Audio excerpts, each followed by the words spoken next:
You all ready to join me today in our trip to outer space? Yeah. Albert Shivers. The Matrix doesn't happen. That's very true. Come along quietly or not. Night, Goodbye, Whips. as I was about to try to bribe From Albert the Shivers. mistress of the fading light. They don't have to like it. They're trying to put a caravan. The general concept is that creativity flourishes in an atmosphere of freedom.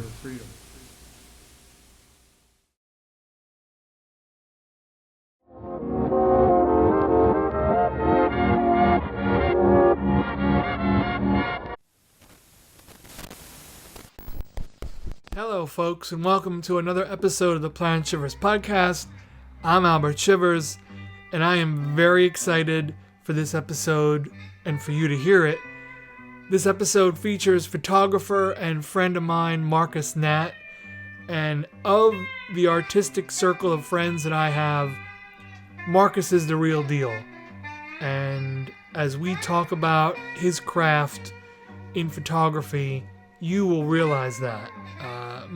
Every picture of his that I see, I'm impressed by, and I could spend 20 minutes throwing roses at him, but I urge you to listen to this episode, check out his work, and I'm going to tell you beforehand, you can find his work at marcusnatt.com, and he's going to plug it at the end of the episode as well to remind you, but Marcus is the real deal, and between his schedule and my schedule, it's been a while getting him on the show, but totally worth the wait. It was great to sit down with him and vibe with him, and I hope you enjoy this episode as much as I did speaking with him.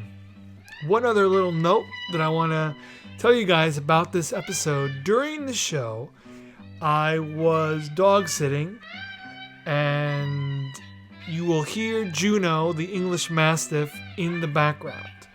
Funny thing is, a day or two before this episode, I was at the store and I bought Juno a bone to keep her occupied in a new environment. And it was, like a bone, a real bone, not some stupid sausage thing. And it's noisy when she chews on it, hits up against the hardwood floor. So before the episode, I took her bone and set it on top of the fridge. Throughout the episode, you are going to hear Juno in the background crying. Now, she likes to be social. She's into new people. And I felt she was crying because I had blocked off the room Marcus and I are recording in. But in reality, she was crying because I stashed her bone on top of the fridge. And after the recording was over, she kind of sort of leads me into the kitchen area and is sitting by the fridge. And I finally put two and two together and go, Jesus Christ, this dog's been in the background making noises because I stashed her bone away. So you'll hear Juno in the background. This is all part of the Gorilla Podcast atmosphere, of course. Make you feel like you are here. Sometimes we got to throw a dog in. If you remember the second Michael Lynn episode, I forget its number, but it's Michael Lynn Returns. His dog is jumping around and hooping and hollering in the background of that episode. So, and Rabbi Baruch Melman brought his dog on the episode. So we're a dog-friendly podcast. So don't be afraid to bring your pets if you're prospective guests. Not all pets, but we're good with dogs. I don't need anybody showing up with, anything crazy. I don't want to challenge anybody. So, also, real quick, AlbertShivers.com is going to be back up and running very soon. The art website that'll cover my art and the podcasts. And also, I have two shows upcoming. One will be starting in April 5th at Hub 21 Gallery in Staten Island, New York. And the other will be at Skytop, which is a big resort in Cresco, Pennsylvania. and I will be showing there from May till July. 3-month show, big, beautiful room. And both of these shows I'm excited about because I will have the freedom and the liberty to hang my art myself, arrange it myself. So that's going to be really cool. It'll be the first time I've had a show where I've been able to do this. And I'll keep reminding you guys on future podcasts. We got a whole month just about. Also, before I forget, Marcus is very knowledgeable about film. Very knowledgeable. And we end this podcast, half of it at least, talking about some of our favorite films. And Marcus gave me some homework to do. I got some movies to watch, and I'm excited about it. So the next time he comes on, we're going to talk about those. But I'm getting ahead of myself. The podcast coming up after these messages.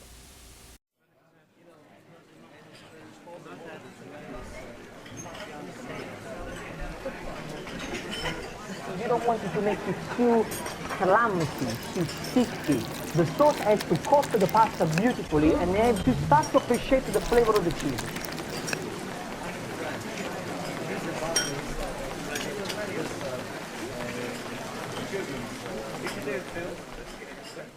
Has anyone seen Albert this morning? Yes, teacher. Where?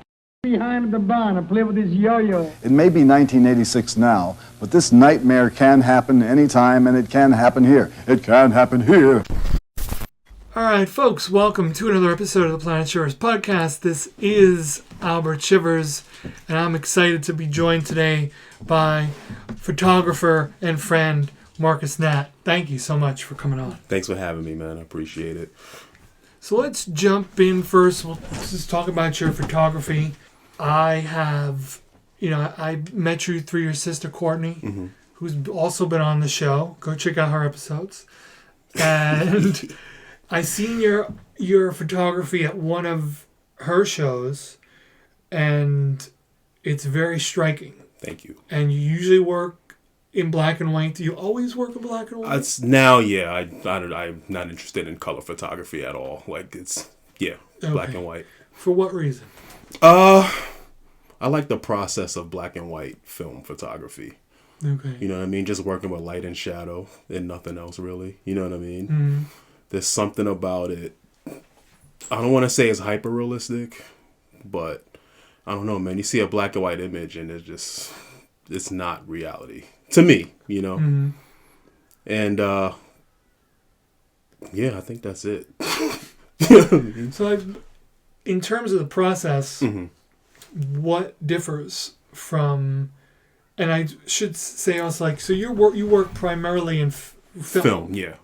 Okay. Yes. So what's the process different from doing a black and white to doing something in color, and that you like about it that drives you to black and white? Color film, I was never able to print myself, Okay. right? So I would always have to scan it and, print, digitally, right? I didn't have access to the materials needed to. It's way more expensive, to print color or whatever. Get color paper and color heads for your enlarger, stuff like that. Mm-hmm. So I guess it started as a financial thing maybe, but I don't know. Printing in a dark room, it's magic, man.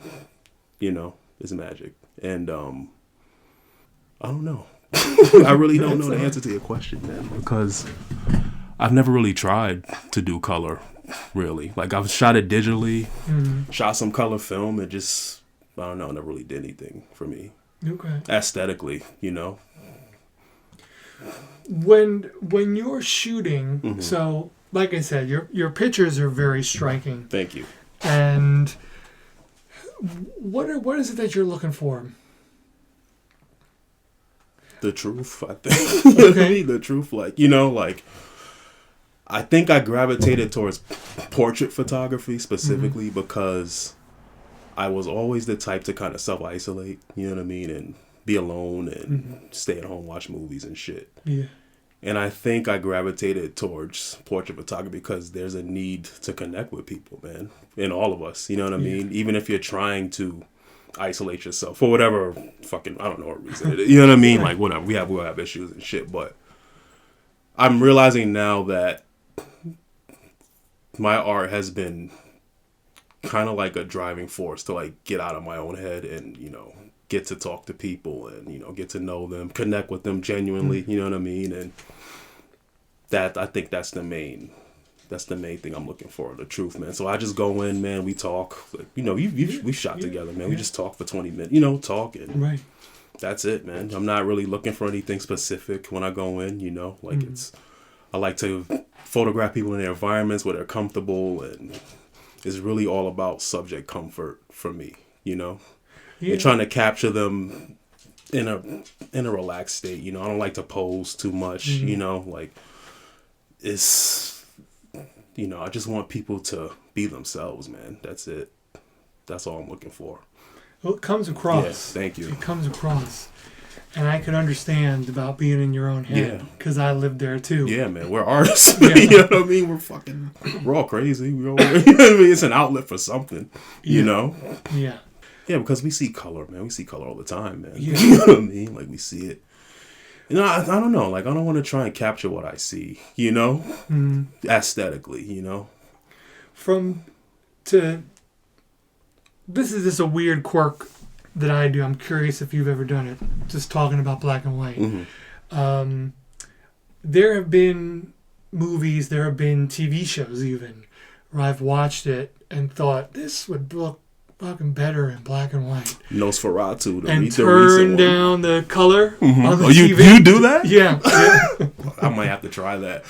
Actually, there's a couple I can think of right off the top that I can do that for. Yeah. I got even now this might sound great. That's a great. This might sound far out, but I've even watched auto racing on black and white. Okay. And just like, I wonder what it would be like. And you know, the settings, you jump in the TV, turn down the color, and I always enjoy it more somehow because there's something. Yeah. There's just, you're seeing it differently. Yep. You're seeing it differently. Yep. So I guess it's a mixture of the truth and a lie at the same time, man. You know what I mean? With what I'm trying to do. I think, there it is. Do you ever, with your portrait photography, how much, I'm sure it does, how much does the background factor in? That's a good question. Do you like to pick a background, or it sounds like you let the subject choose? Yeah. It's not very important at all. I mean, in a way, like if I want to capture somebody in their environment, yes, the background is important. But like, I'm not really like a lot of photographers are thinking about like composition and where the lines are and shit. Like, I'm not really thinking about that. I'm really focused on you. You know what I mean? Yeah. So in the background falls where it falls. So like if I'm thinking of doing a close-up shot, then there's no background. It's going to be blurred, you know what I mean? If I want to show you in this room here, I'll pull back and I'll focus on you, and if that's there and that's there, then okay, Right. But when I'm framing you.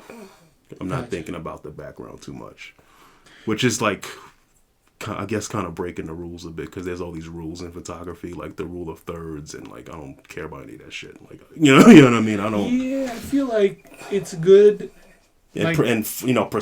Perspective, certain perspective, they don't, it's quote unquote wrong. Wide lenses distort. If you get, so I don't really care about any of that. You know what I mean? Like all those rules, like even with drawing and painting, I feel like we learn them, and that's good, because it's always a good foundation. Right. But then, like, do your own thing. Yeah.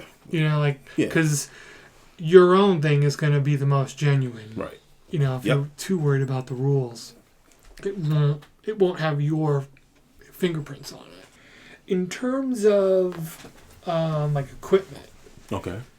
I like equipment questions. Okay. Yeah. So tell me about what you use, and also a little bit on why, but like what makes it your choice. Okay, so I shoot primarily with medium format film, which is a film negative. The size I choose is 6x7 centimeters, which is pretty big, compared to like a 35 millimeter negative. So I'd say it's about maybe 5 times larger than a 35 millimeter negative. And the difference is, I remember reading a good metaphor about this. A 35 millimeter, a small camera, captures like a closet full of information, right? Okay. A medium format negative catches a ballroom full of information, right? Okay. So that's, depth of field and clarity and, image quality. Like you can tell the difference. I remember when I was first getting the dogs, they're cute, man. But I remember when I was first getting into photography, I would see these images, man, and I couldn't put my finger on like what was different about them, right? Like they had this depth of field, like the separation from the background was, just different. It was just different, man, And I found out it was medium format film, So then I got the camera. I bought an RB67 by Mamiya, the Japanese company. Right. And the first time I actually used it and saw the difference between, a small camera and that one, it was over, dude. You know what I mean? Just the depth, the way it captures light, it's different, And I like long lenses. I like telephoto lenses. I don't really like wide lenses unless I have to use them, which would be like if we were to shoot in a room like this, I would need a wide lens, because I wouldn't be able to get, right. But generally, I like to use telephoto lenses. I think a lot of what people see in my work is probably because of the format. Maybe I don't want to say that because I don't want to shit on myself. I don't want to give credit to the camera, but like the format, like it really helps. Like it has a quality that I don't know. You can't put your finger on it, man. It's the depth. It's the separation from the background, the depth of field. Are there any photos that come to mind? Perfection. I think we're all reaching for some kind of perfection in art, and we seldom grasp it. Yeah, never really. So not to even jinx it, because sometimes perfection is a jinx. I don't think it's a real thing. Yeah, right. It's like an idea. Like perfection is not like doesn't exist. It's a concept. You know what I mean? Something to aspire to that doesn't necessarily exist because it's all subjective, really. At the end of the day, you know what I mean. What photo of yours maybe had come the closest to your vision? And that's a good question. We're talking about a visual medium on an audio format, right? So I understand that. That's a good question, man. Maybe if I show it to you, you can describe it to your to your audience. But yeah. Okay. I have one here. This was made, I think, the day before or the day after my birthday in 2021. Okay.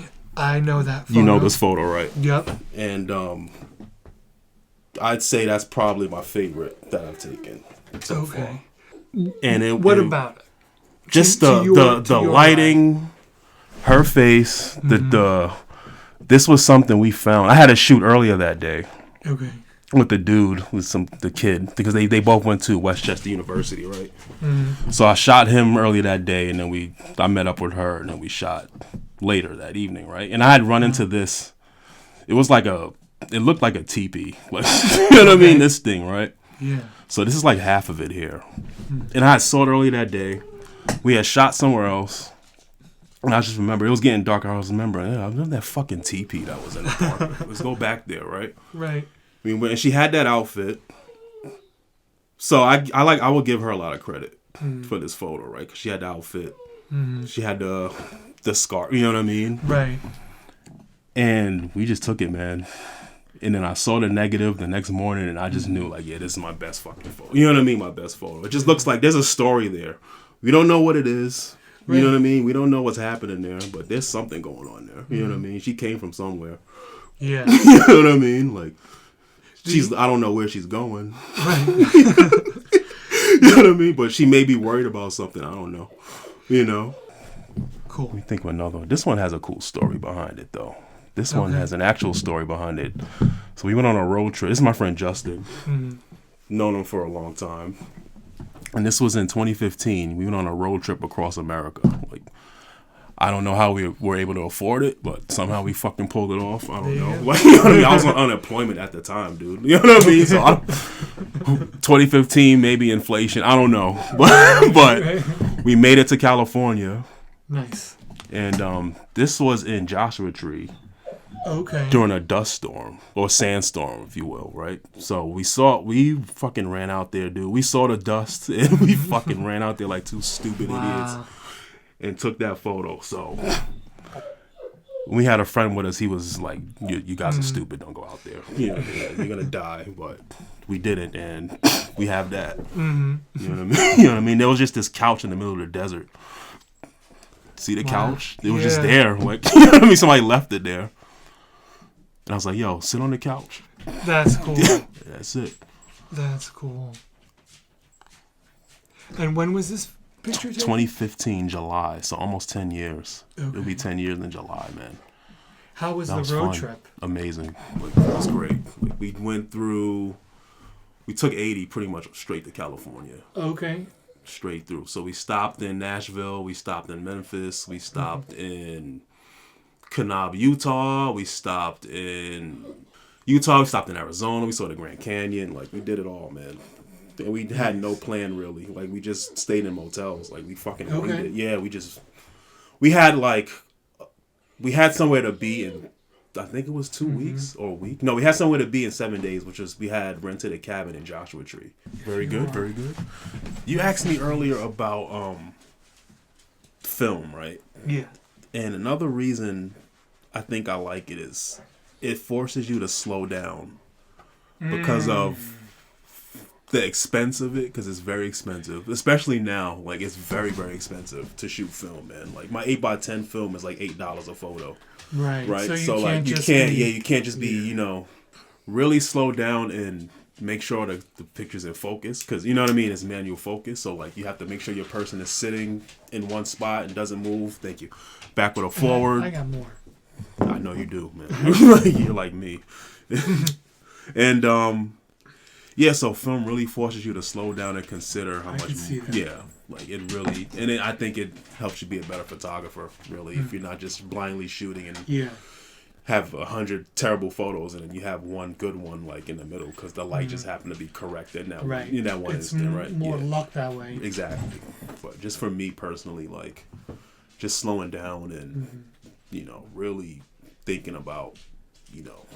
Yeah, that makes a lot of sense. And thinking about your lighting and making sure you get a photo in the first place. I mean, because there's been a few times, man, a lot of times where I have blank frames. Okay. You know what I mean? I'll go in there, I think I got something, and I fucking go home, develop it, and there's nothing there. You know what I mean? Or there's an accidental double exposure, or, you know what I mean? Or there's, you know, or I developed it wrong and it got caught on the reel and nothing. You know what I mean? There's so many problems that can happen in between taking a photo and seeing it. So you really have to, you know, hunker down, man. Makes sense. Yeah. And having been photographed by you, and we're rolling, and having been photographed by you, I could see that. Yeah. I've watched you go through that process, and that gives me more of an insight when I'm seeing your work hanging, knowing all that goes into it. Right. We were just chilling, man. You know what I mean? Like, just chilling. Like, I was like, I don't think I posed you at all, man. You just sat. You know what I mean? You were just chilling on your fucking couch, and you had your Frida Kahlo in the background. Remember that? That was fun, man. Yeah, I love that picture, man. Yeah, me like too. That, like, yeah. That too, captures, man. And it's more self-consciousness on my end that I can get cringy with photos of myself. I'm the same way, man. But that one I like. Thank you. Thank you, man. Yeah, thank you. Listen, man, like, I've let, in the past, I'd say 10 years, man, I might have let maybe 4 people photograph me. 4. Okay. There's one photo that I like. One. That's it. Just one. It was in 2021. It's a guy named James Dickerson. Okay. On Instagram, he goes by Dirty Kicks, and he's a genius. To me, like, he's a genius, man. And I learned a lot just by getting photographed by him once. Like, he took one photo, and just seeing the way he, you know, told me to stand, and, like, the way he, like, I learned a lot just from that one. He was able to make me relax without like. He was just being himself, man. You know what I mean? That's what it was. He was just being himself. He posed me a little bit. He stood me somewhere. He said, turn your head. That was it. You know what I mean? That's it. No pose, no. Because I used to overthink this shit, man. Okay. When I was first getting into it, I was overthinking. I thought you had to. I used to watch YouTube videos of how to pose couples and, like, you know what I mean? Like all this shit. They have all these. You can do the hinge, like they have, you know what I mean? Just like put their arms together like a door hinge and move them apart. You know what I mean? All this shit, right? What? And you could give names. You could name the names of pieces. Yeah. Whatever you want. It can even be film. Yeah. But what inspires you? Mm-hmm. In your photography, what have some of your inspirations been? Aesthetically, yeah. Okay, excellent. So there's some photographers. Gordon Parks is a big one. Mm-hmm.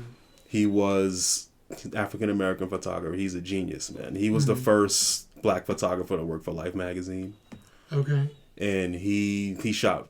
You've seen his photos, like Muhammad Ali and like the fucking the Nation of Islam rally with all. You've seen it. You've seen his photos, man. There's a photo of Ingrid Bergman in Stromboli with like 3 women in the background. They look like skulls. I know you've seen this photo. Oh, it sounds familiar. I'm gonna show you right now. But yeah, he's a big one. Yep. Yep. Mm-hmm. Look at her face, man. She like says it all, dude. Yep. So yeah, Gordon Parks. There's another photographer named Alex Soth. Okay.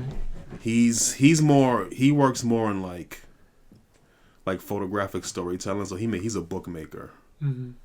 And I'm gonna show you some of his. I think he's a big influence. Like the way he shoots, he's really into like environmental portraiture, which is photographing people in their homes, in their place of comfort. So like he's color, but. Okay. And stuff like this, and then I think my favorite Alex Soth photograph. Let me see if I can find it. It's from his book Niagara. I have most of his books, and where's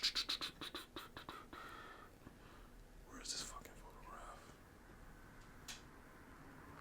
No, I might not find it. But anyway, Alex Soth. I can't find a photo, but Alex Soth. Now, film.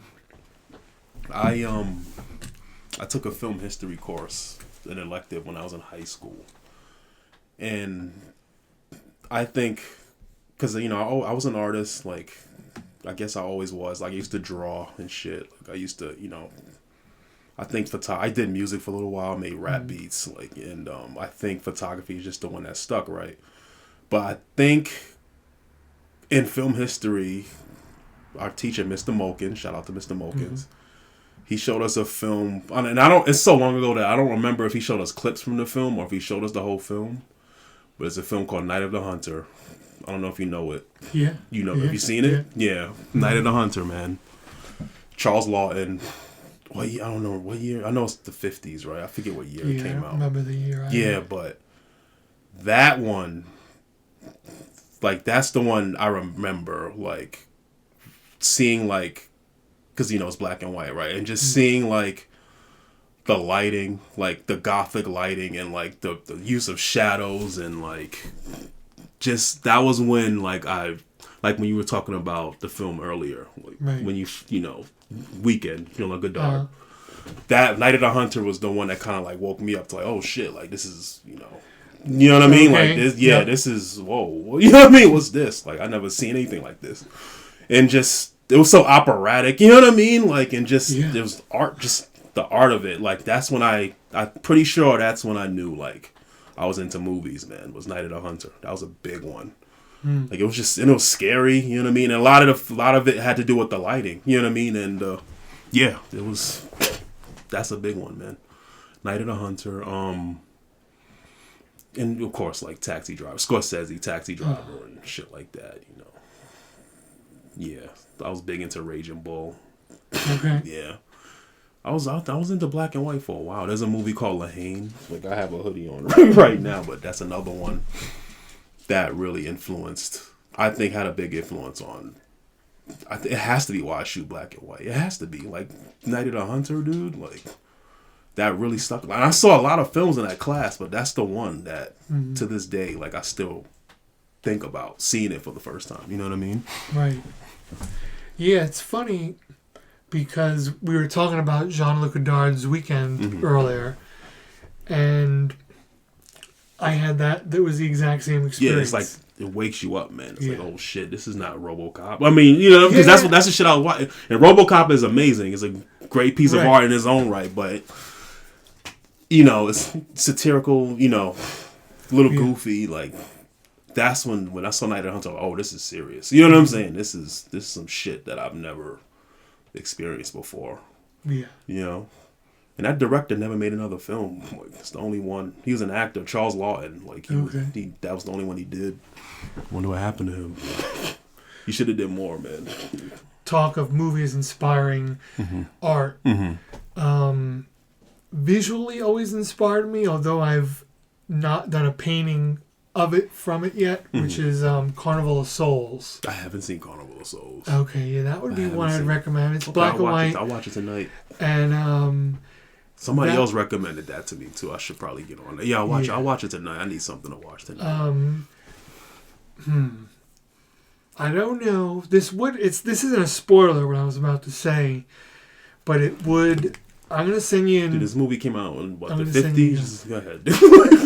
No. I'm gonna send you in cold, and then we'll talk. We can talk about it after you've seen it. Okay.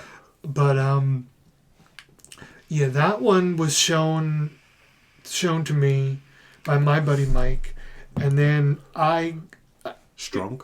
Yeah. Cool dude, man. I met him once at your party. I'll never forget him. But I want to talk about him. Yeah. Like he recommended a movie to me that fucked my mind like hard. But God, I'm sorry. Go ahead. We're gonna go right back. He had shown it to me, and it was a movie that Carnival of Souls found itself in like the public domain somehow. So you would get it on these cheap ass box sets, and it would never be a good print. And then I seen that they did a Criterion release of it. And I was like, oh, it would be real cool to see it crisp. Right. And then it just hit me even more artistically of just how it's framed. Right. And the directors who directed it, this is what made me think of it, never did another movie. I think the lead actress's name is Candace Higgins. She never did another movie. Okay. So you end up with this movie that is a little island of itself. Right. And it's just weird. It's one of those movies where it plays with reality in terms of like, wait, is what we're seeing now really happening or not? And it messes with you that way as much as they could in like 1960 or 61. Right. And when you watch it you could watch it without thinking about the year it's from. But then when you watch it and think about the year that it's from, it's weird, it's odd and unusual that this movie came out of nowhere with people doing it for the first time. Right. And making all the right mistakes, if you catch what I'm saying. Right. And then they never did it again. And then it becomes this enough artistry to end up in the Criterion collection. Right. And getting a whole redo. There's a lot of movies that can use a good restoration, man. Like, it really makes a difference. Like, it really does. Like, it really does. What would be an example, you think? Ooh. There's a film. One thing that recently caught my eye. You see Putney Swope? Yeah. That was another one, though. I could put that in the same category as Weekend. It was another movie that just kind of turned what I thought about movies on its side. Right. Then when I come to find out that that lead actor's never his voice the whole time. Yeah, it was Dubs. Yeah. Yep. he just sounds yeah, he sounds fucking crazy, dude. Like that movie, like to me, it's wild and Antonio Fargas is in it. Yeah. And I've seen a lot of those guys and a lot of those women in other things, like just total random ass other things. Mm-hmm. But yeah, that was a big one, and it's crazy. Have you seen Ken Russell's The Devils, by any chance? Yeah. That needs a restoration desperately. They only have like this shitty DVD because it's banned. I think I'm pretty sure it's banned because it's pretty crazy. Yeah, it's pretty wild. Man. So to bring it back around before I forget, yeah, that was also a movie that Mike showed me, and I became his buddy, and that's just what it was. Is I would go over to his house, and we would hang out until the sun came up, and he would just throw movies at me. That one Japanese movie. Audition.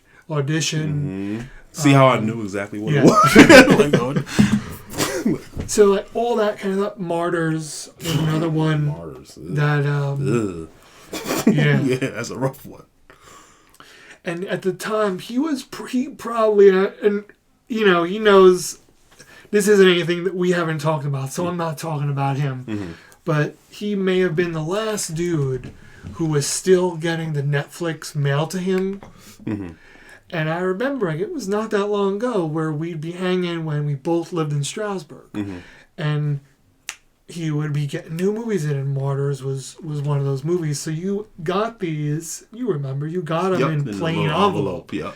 You didn't have, if you didn't already know what the movie was, you didn't have much context before you stuck it in. Right. And that was the case with Martyrs. He had not seen it. And was just, okay. Going in blind to that is insane, dude. Yeah.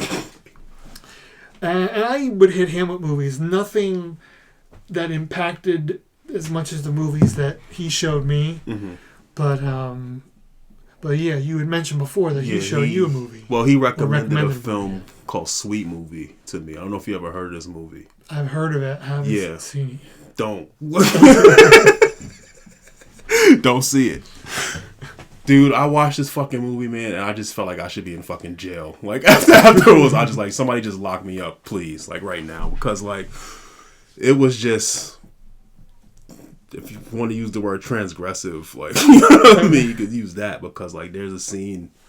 Well, it's two scenes, and I have to say, like, this movie challenged me more than any piece of art that I've ever engaged with, like, in my entire life, dude. There's two scenes. There's one scene because I don't know, like, the context behind the film too much because it's I believe it's Yugoslavian.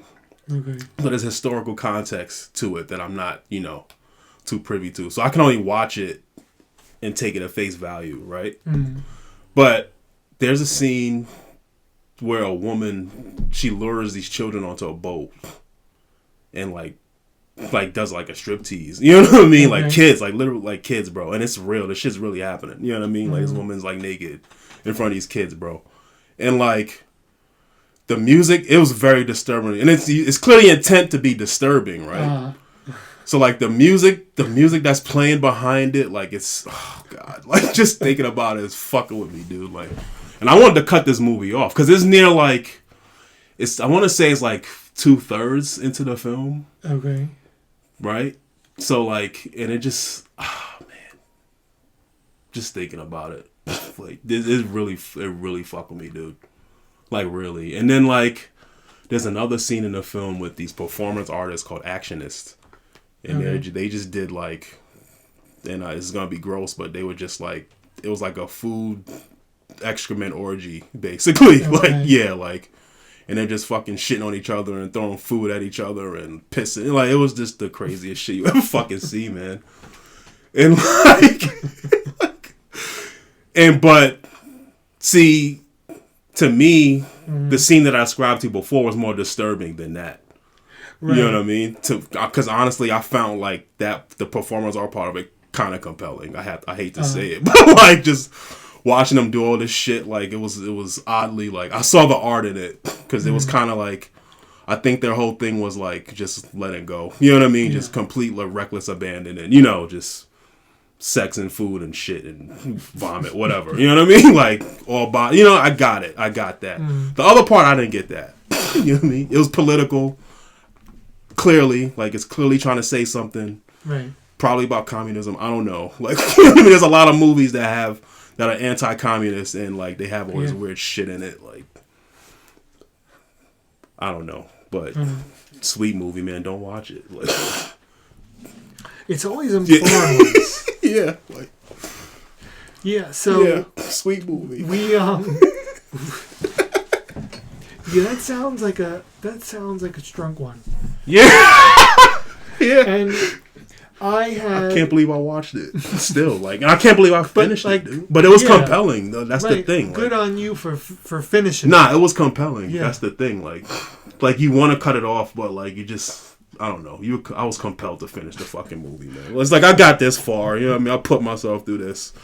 You know what I mean? I didn't come this far for no fucking reason. Right. You know what I mean? I might as well finish this. Yeah. Insane. She got banned from her home country for making that film. The actress. Mm-hmm. Wow. Yep. She couldn't go back. Yep. That's that. I mean, I've never heard of a movie getting you banned from a cold country. Yep. She literally could not live like where she was born because she made that fuck. I'm gonna look it up. But yeah, dude. Honestly, it might be worth the watch. Yeah. Just for the just okay, sweet movie 1974. Of course, the fucking 70s. Her name is Anna Planeta. Okay. Right? Reception. The film was banned in many countries, including the United Kingdom, or severely cut. She was from Poland. Okay. Polish authorities banned Anna Prunkel, a Warsaw-born Polish citizen, from using her passport over her involvement in the film, which prevented the action to enter her native country. Mm-hmm. Yeah. Mm-hmm. Who are your favorite directors? You have any? This might sound pretty mainstream of me. Who cares? But really directing, I really do like Woody Allen. He's great. And I really like it, but I've probably seen one of his less acclaimed movies first. Mm-hmm. Which was? Whatever Works. Okay. With Larry David. Larry David, yeah. And that was my introduction to Woody Allen. It's one of his later works too. Yeah. Yeah. And I just love the way he shoots New York. Mm-hmm. And then I just wanted to see more. Now, my favorites are, Whatever Works is a sentimental favorite because it's the first one I've seen. But I really like Stardust Memories. Mm-hmm. That's probably a top one. But there's another one I really enjoy because it's so weird. Deconstructing Harry. I haven't seen Deconstructing Harry, man. That's the one. I hear a lot about it. Yeah. I hear mixed things about Deconstructing Harry. It's just... This is how I look at it. It's the first movie... So it comes after Manhattan Murder Mystery. Mm-hmm. And it's the first movie Woody Allen started after his whole big blowout with Mia Farrow. And you could tell he's saying something about it in the film. Yeah. Yeah. And if Woody Allen could ever be angry, this is Woody Allen's angry film. Gotcha. It's one of only two that I think are of his that are rated R. Mm-hmm. So yeah, that can't be true. Really? Maybe. We'll have to look it up. But that somehow stuck in my head that Deconstructing Harry and the one with Mia Sorvino in it. That Mighty Aphrodite. Yeah. I like that one. Yeah, that's a good one. Yeah. Did you see Bullets Over Broadway? Yeah. That's a good one. I like Broadway Danny Rose. You like that one? Yes. Mm-hmm. And I like the one that was right around that one, Purple Rose of Cairo. Mm-hmm. I know you like Spike. Yeah. Yeah. Mo Better Blues I know. is my favorite of his movies. I like Les Blank. who is a documentary director, and I kind of went in blind and bought his box set, and every one of them is great. You know, there's like these. It's like some between half hour to hour and a half documentaries of what was him just running around the South, right, with his camera, and then making separate films out of it. Right. Specifically, the Mance Lipscomb movie. It's called A Simple Life or A Very Simple Life, where just before this film, Les Blank had been filming Lightnin' Hopkins and did a film with Lightnin' Hopkins, a documentary. And these are real gritty documentaries.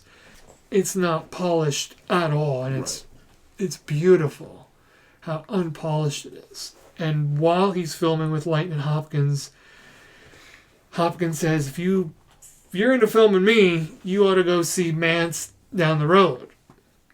And that's where they went.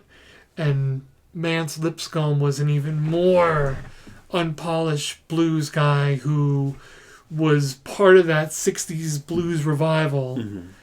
You're basically for half hour, 40 minutes just hanging out with him. And that's a great film. I'm going to check it out. Yeah. Damn, he has a lot. I'm looking up Les Blank now. Yeah. 44 films, man. Well spent life. That's the Mance Lipscomb one. That's it. Yeah. Yep. Added it to the list. It's on Criterion Channel. Perfect. Cool. I've liked some of Bobcat Goldthwart's films. World's Greatest Dad is amazing. He's yeah. amazing, dude. Yeah. Rest in peace to Robert Williams. Yeah. Man. Amazing. Like, that shit's dark, dude. Dark, man. Yeah, that's a good one. Yeah. Yeah, that movie is definitely would probably end up in like top 15. Gotcha. Definitely. But yeah, Possession. So what is it now? You've even done stills from that movie. Yeah, I think one night I was watching it. I'm pretty sure it was during the pandemic when I was watching fucking 5 movies a day. You know what I mean? Like, start 6 one at night and finish it the next day. You know what I mean? And I think I was just for the photograph anyway. I was watching it, and then like the subway scene. You know, everybody loves the subway scene. And I just I had paused it, went to the bathroom, came back, and then the photo that you see of mine, that's what was on the television. So I was like, I'm gonna take a photo. I was like, I'm gonna take a photo of that. Isn't that awesome? You pause it, at the perfect and she's moving. You know what I mean? The movement is there. You know what I mean? I was like, I'm gonna take a photo of that. So I got my RB67, my trusty film camera, and shot it, man. Like, I think I shot it, I want to say with a 90mm lens. So I was like right up on the TV. You know what I mean? Focus so you see the lines in your television, those lines, the digital. Yeah. I photographed it just so you can see that in the photo. You know what I mean? And it's fucking great. I love that photo, man. It's great. Was there anything else specifically like you had to do photographing a television? No, just meter it. You would measure the light differently. So you would measure the light that's reflecting off of the television, as opposed to if I was photographing a person, I would measure the light that's falling on them. So that's the only different thing. So, to ask a layman question, did you photograph the television in the dark, or did you have other lights? Yeah, no lights. Just the only light was from the television. Okay. Yep. Okay, gotcha. That makes sense. Yeah. I love that photo, man. That's like kind of make art out of a paused television. You know what I mean? But yeah, Possession is. I'll never forget seeing that for the first time, dude. It was one of those movies where, like I said, I used to watch 5 movies a day. I think I saw it back in probably 2016, maybe for the first time, maybe. Okay. Or 2017, I don't know. But like I just remember like. I was gonna put a movie on, start it, go to bed, maybe finish it the next day, right? I think I had found it, you know how they make those lists of, you know, the 25 most disturbing films. Like, I think Possession was on there, right? So let me watch this shit. Because the description sounded interesting. I was like, I want to watch this, right? I'll put it on. I'll, you know, watch half. I'll wake up the next day. I'll watch the other half, right? But dude, like, this fucking movie, man, like, I put it on, man, and they're just on 10 the whole time. Like, you know what I mean? The acting is just hysterical. You know what I mean? Pretty much the whole movie. And, like, I couldn't understand. They were yelling at each other. You know what I mean? I couldn't understand. You know what I mean? What they were saying, right? Yeah. You know? But I was just... Her performance, Isabella Johnny's performance, was just captivating, man. Like, and I remember there's a very specific scene that really grabbed me. And it's the scene where, of course, it's one of their many arguments in the beginning of the film, right? Yeah. And then she runs out into the street, right? And then she runs in front of a car, and then the car swerves and shit. And then she walks off, and she pushes the coat behind her, and she storms off and shit. And then the music changes. That part right there was when I was like, "Oh shit, what's going on?" Like, you know what I mean? I was like, "Wait a, what is this? What's going on here?" And then, like, once you get to the subway scene, man, like, dude, my fucking jaw was on the floor for the rest of the film. After that, like, my jaw was on the floor, and I could not go to sleep. Like, I was gonna go to bed, dude. You know what I mean? I was literally like tired. Had to work at like 6 a.m. the next day, man, and I had to finish this movie, man. And then when it was over, and the fucking kid drowns himself in the bathtub, and the world ends. You know what I mean? I'm just like, I wanted to go out on my roof and just shout to the world, like, you have to see this fucking movie. You know what I mean? Like, I don't know what happened, but you have, you know what I mean? I think I watched it like 6 times, like within the next 2 weeks after that. I showed everybody I knew, forced them to watch it. You know what I mean? Like, I don't want to spoil what the movie's about too much, because I think that's like, you know, going in blind. I went in completely blind. Yeah. It was a Mike movie, and of course, the first time I seen it, I just think it smacked me so hard. That I was like confused and a little pissed off. I remember I went back to Mike, like I let a few days pass, and I just couldn't shake the movie. Couldn't shake it. And I went back, and I had him throw it up, and we watched it again. And then I just clicked about how great it is, and that subway scene, and that there's a handful of movies, Marcus, that I think about often picking a still from and recreating a still of that film in my art style. Right. And that movie has some point in that subway scene would be a still I'd like to capture and recreate. Yeah, it's with just like one color. Right. Like just the color red or just blue. Right. Yeah, that movie is something else, man. I like Jim Jarmusch's stuff. Me too. He's great. My favorite of his is Night on Earth. Okay. I just like getting thrown different characters and how well those characters are played. And that movie got me into Beatrice Daly, which I love her, man. Yeah, which led me to Trouble Every Day. And did you see Betty Blue? Yes. Yep. Yeah, I have the Criterion one over there. So yeah, that movie fucking destroyed me, man. like serious. I wasn't ready for that, man. God, she was great in that. Yeah. She has a very like distinct look, man. Yeah. She was beautiful. Like, still is. Did you see Oh, I'm sorry. No, I was looking. I did a portrait of her. I'm like, I hung it up, but it's in the other room. It's in the other room. I'll bring it out. Did you see No, actually, you recommended this movie to me. Lux Eterna. Yeah. Yeah. Did you see it? Yeah, I loved it. Cool. Fucking physically assaulted me. Yeah. You know what I mean? I like being provoked in that way. Yeah, and that was another one where I like, can I make it? Can I deal with this? How much longer can I deal with it? Yeah, but you just got to do it because it's compelling. Like, you know what I mean? And that's another one where I'm a freak in this way. That's another one where I watched it and then I watched it in black and white. Oh, okay. And it's a totally different movie. Imagine seeing that. It's a totally different the ending movie. Scene, like, okay, I'm gonna. Not It's not the same movie. It's just it's different. But some of the shots to me look better, are more compelling than in color, and like this would be a great painting to do, because if you can recall, there's moments when the three. So spoilers. Yeah. But there's moments when the three women are on the witches. The three witches are on the crucifixes, and there's a sweeping kind of eye level with the women pan across them from an angle, and their background is flat red. Like I remember. Yep. And then there's your pan across them. So in color, you're getting it's basically a silhouette, but you're seeing definition of the women and everything like that.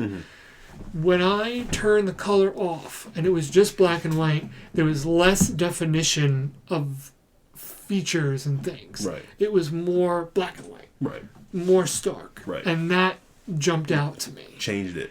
And when you're changing the primary colors to just different grays, even that just gives it a whole different thing.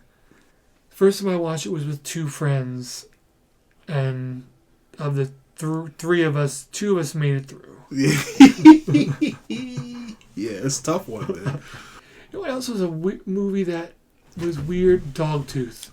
To me, yes. That was one. Yes. I was thinking about Dogtooth too, man. Yeah. That's another one. I had a similar feeling to that film that I had when I saw Possession for the first time. You just want to show it to everybody. Yeah, exactly. You know what I mean? Because and everybody isn't ready for it. No, nobody's ready for it. I wasn't ready for it. Were you? No.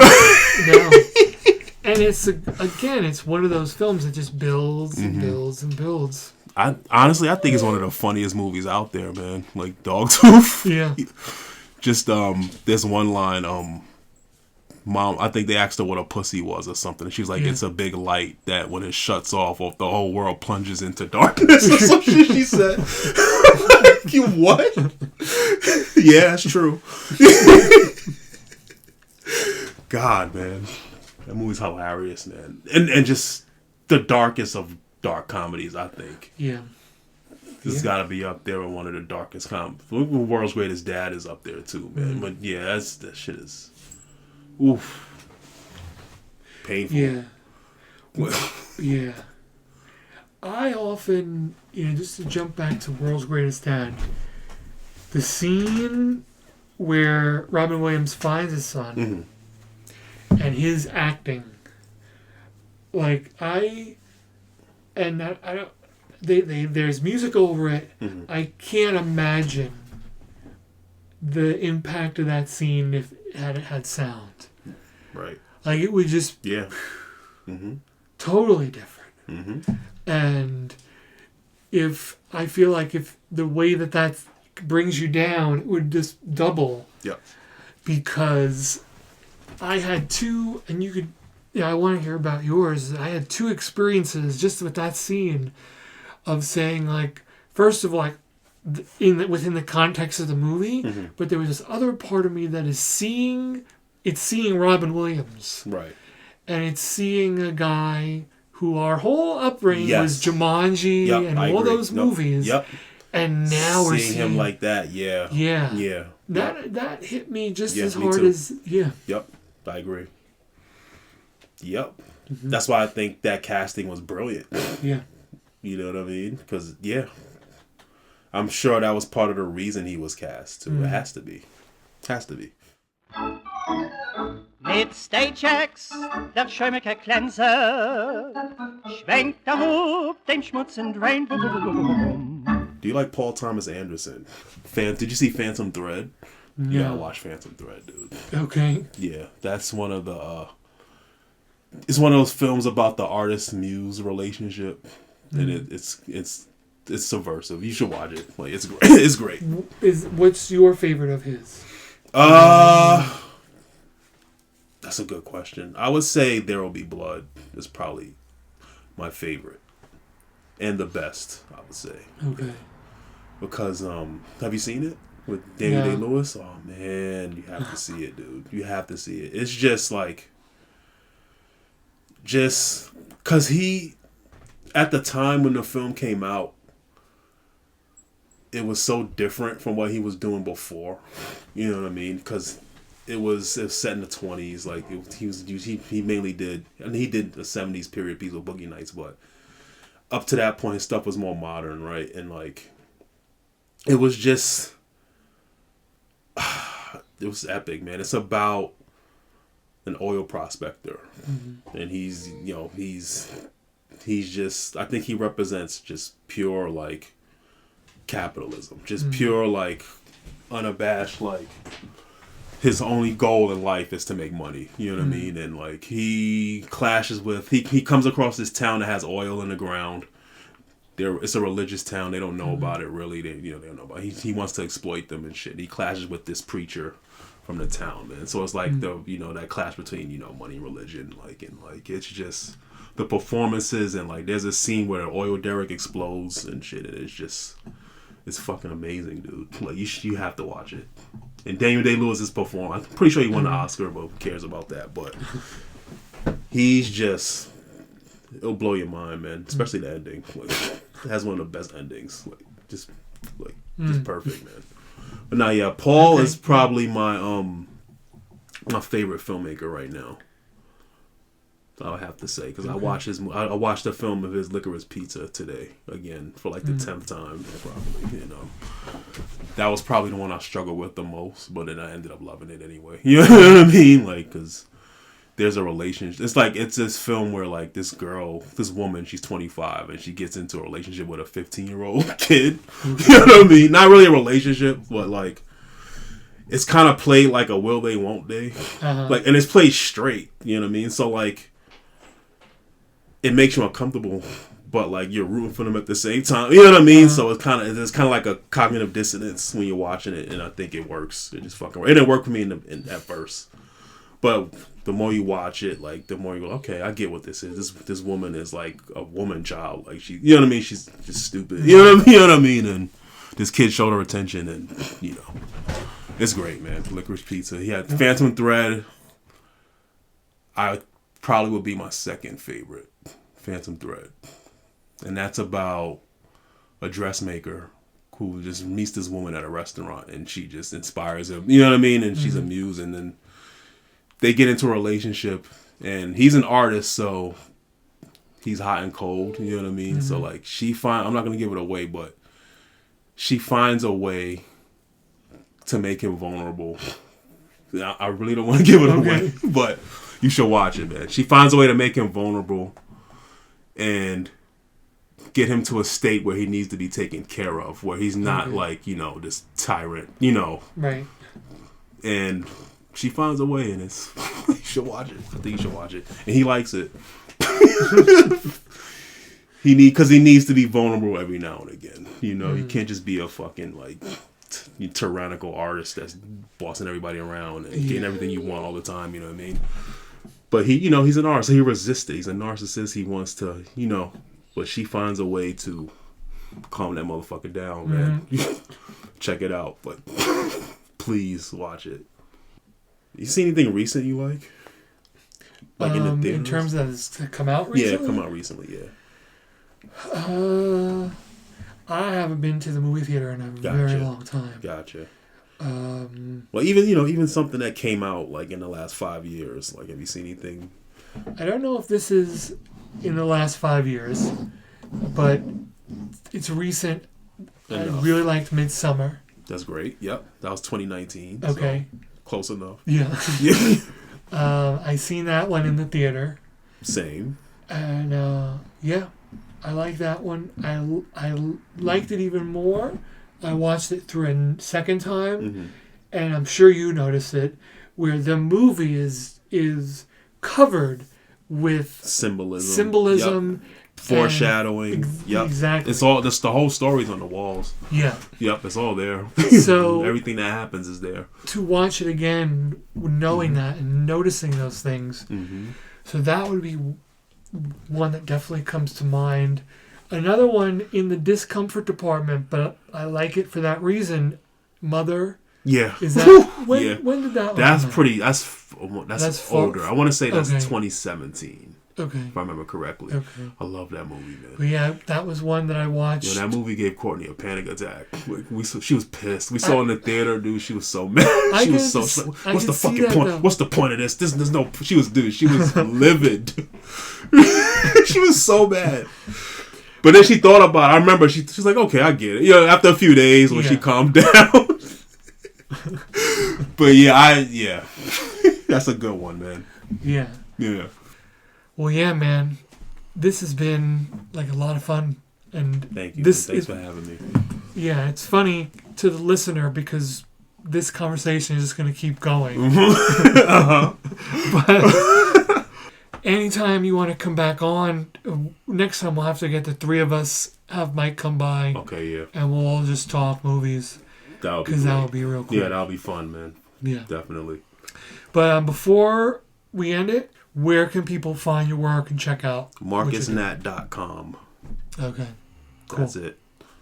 I'll be back on Instagram shortly. Okay. Took a break. Yeah, sometimes you doom scrolling, I'm not using the app correctly at the moment. So when I'm ready to, I'll be back on. But MarcusNatt.com. Check it out. Thanks again. Thanks, Alan. Thanks for having me. And again, thank you for listening to another episode of the Planet Shivers podcast. Thank you, big thank you, to Marcus Natt for coming on the show. I can't wait to have him back on. Don't forget www.marcusnatt.com. Check out his photographs. And when he is back on Instagram, I'm going to tell you where to go there too. So you just stay tuned. We got a lot of good episodes coming up, guys. I know there's been big gaps, but I got a lot of good plans. I got to find a little bit of a new rhythm here lately, but I'm going to be coming at you with some good episodes. But until then, you can check out all the other previous episodes on all major podcast platforms and YouTube with a little bit of video. And till I talk to you next, take care of yourself and take care of somebody else.